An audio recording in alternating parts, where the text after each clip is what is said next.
तो हमारी रील डालो। इनकी फ्री में डल रही थी, बढ़िया था। पैसे दे रहे हैं सामने से, हाँ, वो तो सामने से दे रहे हैं। दे रहे हैं सामने से दे रहे हैं कि अभी हरियाणवी इंडस्ट्री क्या कर रही है, सारी लड़कियों को पैसे दे रही है कि हमारे गाने पे रील बनाओ, हम आपको 10 से 15 हज़ार रुपए देंगे, 20 हज़ार देंगे। एक्चुअली अभी राजस्थान के क्रिएटरों को खुद की औकात का पता नहीं है ना। ये जो जो आजकल लड़कियां फिर रही है ना, मैं कहता हूँ 500 रुपए में ये प्रमोशन करती फिरती है।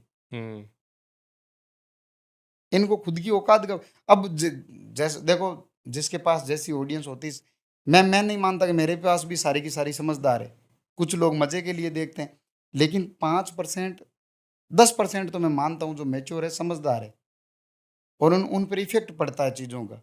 मैं उन लोगों के लिए काम कर रहा हूँ। मैं 90% ये जो कहते हैं ना, एक तार रील मुंडा गई है मुझे आयो और वहां देख ली, मारे बारे में जानो सा तार बारे में कौन जाना, मारा कंटेंट देखिया नहीं हो, एक बतान भाभी जी आलो हाथ आलो आई को मस्त बोलिया, भाभी जी मस्त दिखया।